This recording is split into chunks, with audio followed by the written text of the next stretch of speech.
我也跌倒了。小樹苗，這是一條小棘龍，它的名字叫濤濤。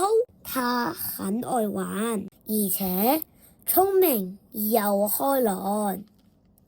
它的爸媽常常教導它要做一個乖寶寶。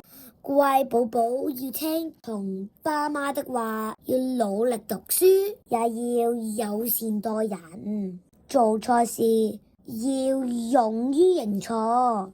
濤濤把爸媽的教導都一一記在心上。自那天起，你又把水打翻了，你要小心一點才行啊！對不起，你又把書撕破了，不是說過要小心翻開書本嗎？對不起。哎呀，你把玩具隨意散在地上，又絆倒我了。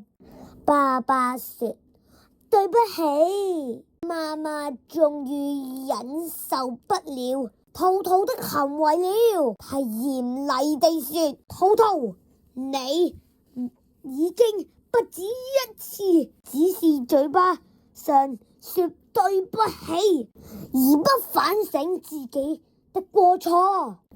一天早上，濤濤回到學校，他看見潑潑在公園裏玩耍，就滿心歡喜地衝過去。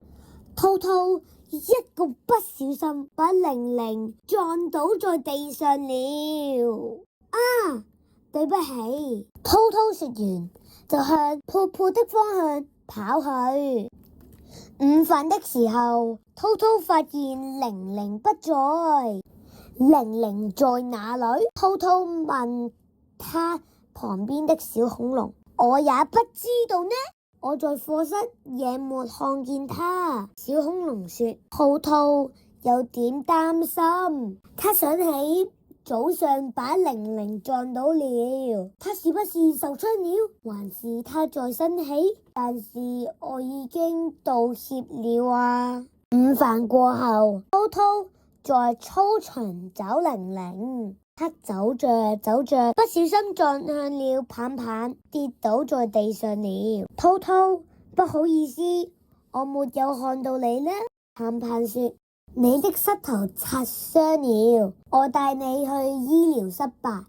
棒棒急忙扶着濤濤離開操場，到了醫療室，護士老師一邊細心地替濤濤處理傷口，一邊說：今日早上有另一位同學也受傷了，但他的傷勢比你嚴重，走路可能有一點困難了。處理好傷口後，濤濤轉身看到了玲玲躺在隔壁的病床上，她的屁股全擦傷了。濤濤說不出話來，他感到很內疚。他小聲地喃喃自語着：玲玲，真的很對不起，我不是故意把你弄傷的。放學後，濤濤慢慢的走回家。濤濤，等等我！棒棒一邊追趕一邊叫着：讓我送你回家吧。他說完後，還幫忙拿濤濤的書包。一路上，他們有說有笑，直至到了濤濤的家。謝謝你送我回家。棒棒，濤濤說。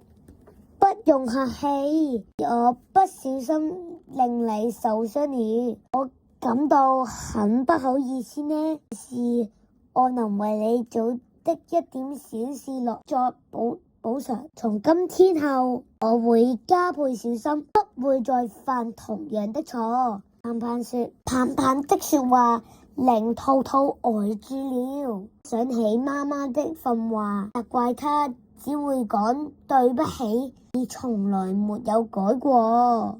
第二天回到學校，兔兔問玲玲說：你的傷口好點嗎？沒有那麼痛。玲玲回答說：對不起，昨天我把你撞到了。兔兔說：沒關係，既然你道歉了，我就原諒你吧。